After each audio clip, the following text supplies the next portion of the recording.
Aujourd'hui, nous sommes le 29 juin 2024. Nous sommes en plein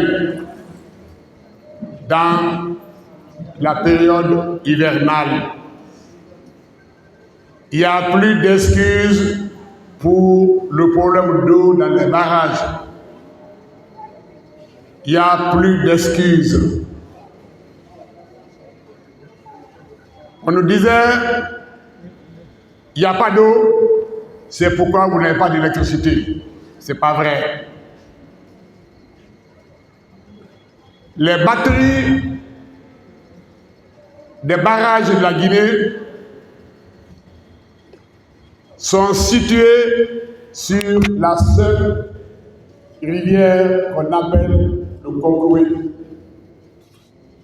Vous avez Garafiri, qui est tout à fait en haut, qui fait 75 mégawatts, avec une hauteur de 75 mètres. Juste après Garafiri, vous avez Souapiti.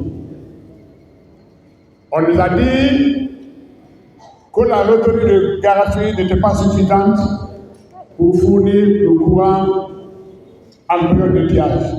C'est pourquoi Souapiti a été construit 450 mégawatts. Entre Souapiti et Garafiri, il y a Kaleta, qui est également aménagé, qui retient aussi de l'eau. Même entre Souapiti et Kaleta, il y a encore un endroit, un site où on peut aménager encore un autre barrage qui peut fournir jusqu'à 100 mégawatts. Après Souapiti, après Kaleta, vous avez tout à fait du côté de la mer Amaria. Vous avez donc Garafiri, vous avez Souapiti, vous avez Kaleta, et vous allez avoir peut-être Amaria. Tout ceci sur le même fleuve. L'eau qui est utilisée à Garafiri, c'est la même eau qui est illuminée par les autres garages. Il n'y a pas de raison qu'on n'ait pas la moitié de la production de tous ces barrages. Le problème n'est pas là. Le problème, c'est sûrement le transport de l'énergie qui est produite. La section du fil qui transporte le courant produit ne suffit sûrement pas pour transporter le courant de Kaleta et de Souapiti à la fois. Le problème est là. Mais depuis quelques jours, il y a la pluie. Donc on devait maintenant libérer le barrage. Mais ça c'est l'hydraulique et le thermique. Nous avons plein de centrales thermiques.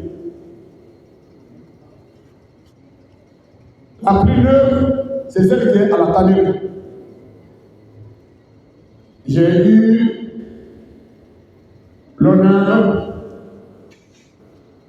d'examiner avec les autres collègues de l'Assemblée le projet de la centrale Energy Power qui est actuellement installée à Tanure, 50 mégawatts. C'est une installation toute neuve qui ne produit pas aussi à 100% de son rendement. Pourquoi?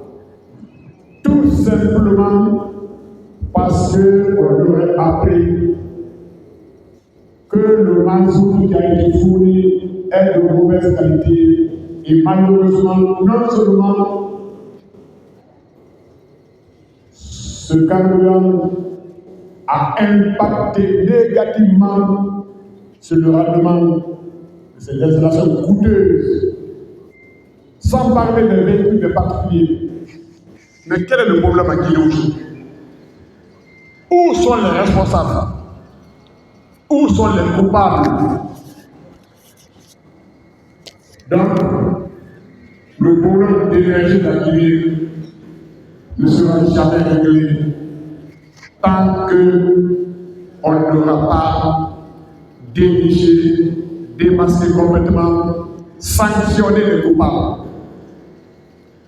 Mais ceux qui doivent sanctionner, si c'est eux qui sont coupables, il n'y aura pas de sanction, bien sûr. Voilà le fond du problème.